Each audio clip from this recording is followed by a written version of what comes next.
I'm a poet, one that just happens to write in a forest. In 2015, I stepped into a very special collection of trees at the Billy Graham Library right here in Charlotte, North Carolina.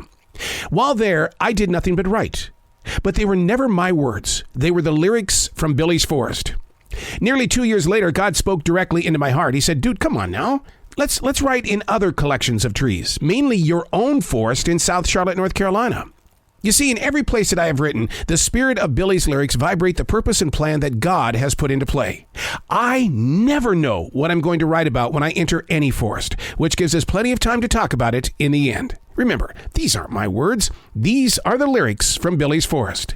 Chapter number 348, December 26th, 2022, McDowell Nature Preserve. Winter's bite, our coldest camping trip yet. It's only 19 degrees. We have no water. The pipes are frozen. Yet the forest air is amazingly calm, peace-filled, and willing to embrace our sudden, unexpected changes. We sat with nature for several hours. No reason to rush in. Every reason to fall witness to the 9 deer living in a real nature preserve. And they're working at their own pace, and not my city slicker inner city forest lifestyle. Any forest makes me a silent watcher. I don't arrive to the roots and continuations expecting to be wooed and wowed. That only happens when the atmosphere is ready to share and you've got to step into it. It's not coming to you. Never. The last thing we want to do is make a footprint inside this preserve. To belong to its presence, not take over. Winter's bite humbled us immediately. I mean, it's so cold, so frozen, yet we didn't return home. We shared our situation with all living things in the way of staying honest and approachable.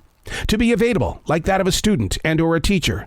And our school happens to be this forest. Do we run away from things too quickly? Not in this situation on December 26, 2022. I vividly remember it because we had no water. It was 19 degrees.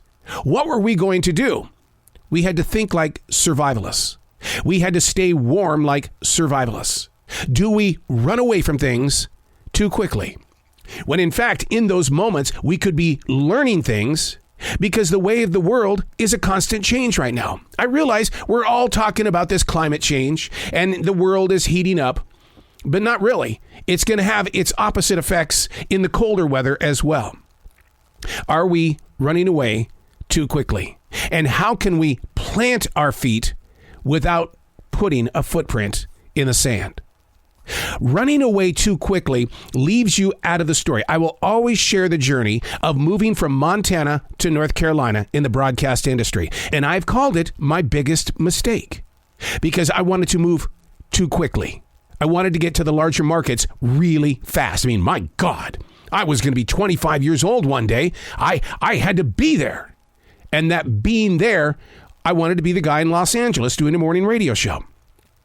But I took that jump from Montana to Carolina in one big swoop. And I missed out on a lot of broadcasting education by missing all those markets. Billings was 257. Charlotte, at that point in time, was market size number 37. I missed out on a lot. And I ask you, are we moving too quickly? And it's moments like this one on December 26, 2022, where I realized, wait a second, I didn't run away from this.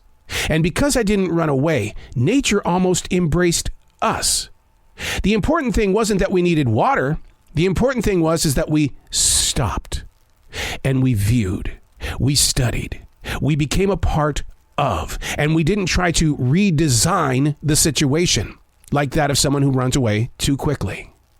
How can we embrace that? To be able to say, I'm not perfect. I'm not going to be perfect. I'm not looking for perfect things.